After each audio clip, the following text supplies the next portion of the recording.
DJ Dinesh Bettiah.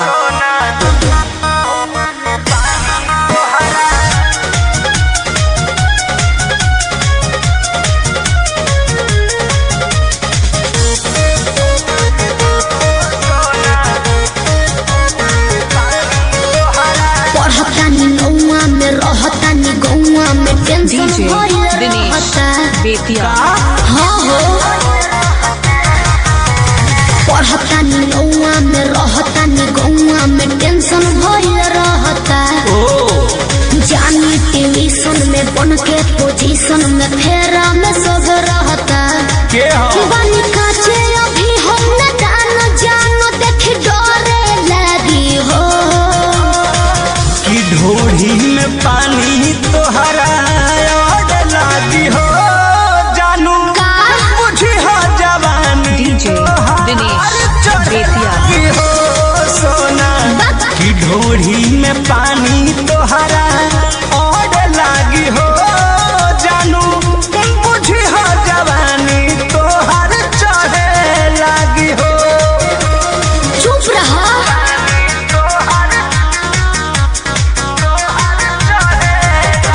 Music by Arya Sharma.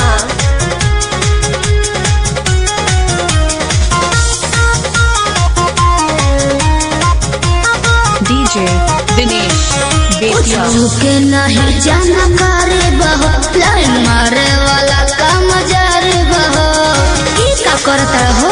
अरे call लेवे दे ना हो धीरे धीरे जान जइबू हो का जहिया उल्हा फान जइबू हो।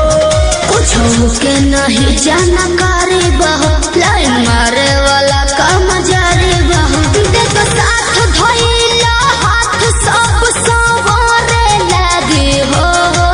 डीजे दिनेश ढोढ़ी में बेतिया। पानी तोहरा और लागी हो बुझी बुझी हो जवानी तोहार चढ़े लागी हो कि ढोढ़ी में पानी तोहरा और लागी हो जानू बुझी हो जवानी तोहार चढ़े लागी हो।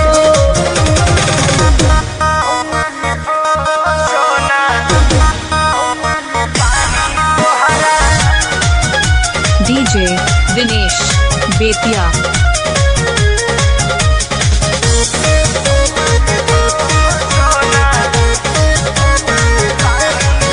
कृष्ण बेदर्दी से विरोध बाहो फेरा में परल परमोध बाहो। ये तो सच बोली हो हाँ हो चंदन बियाहूत गचबा काहे चीज तोहर भेरी मचबा।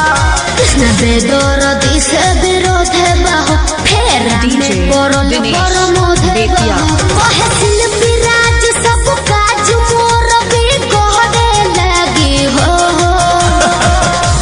ऐसन बात बा हाँ जी ढोढ़ी में पानी तोहरा और लागी हो जानू अच्छा बुझी हो जवानी तोहर चढ़े लागी हो ओ कि ढोढ़ी में पानी तोहर और लागी हो जानू बुझी हो जवानी तोहर डीजे चढ़े लागी दिनेश हो। बेतिया। पढ़तानी नौआ में रहतानी गौआ में टेंशन भइल रहता। जानी ट्यूशन में बन के पोजीशन में फेरा में सब रहता। के हो बनी काचे अभी हम न जानो देख डरे लगी हो कि ढोढ़ी में पानी तोहरा और लागी हो जानू का बुझी हो जवानी तोहार चढ़े लागी हो। डीजे दिनेश कि ढोढ़ी बेतिया। में पानी